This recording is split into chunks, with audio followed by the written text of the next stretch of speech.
বিসমিল্লাহির রহমানির রহিম। পরম করুণাময় ও অসীম দয়ালু আল্লাহর নামে শুরু করছি।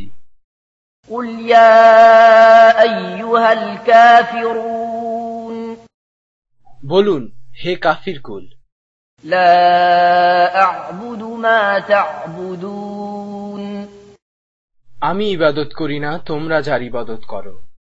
ওয়ালা আনতুম আবিদুনা মা আ'বুদ, এবং তোমরাও ইবাদতকারী নও যার ইবাদত আমি করি। ওয়ালা আনা আবিদুম মা আবাদতুম, এবং আমি ইবাদতকারী নই যার ইবাদত তোমরা করো।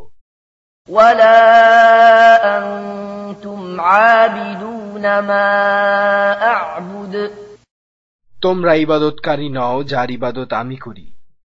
লাকুম দীনুকুম ওয়ালিয়া দীন, তোমাদের কর্ম ও কর্মফল তোমাদের জন্যে এবং আমার কর্ম ও কর্মফল আমার জন্যে।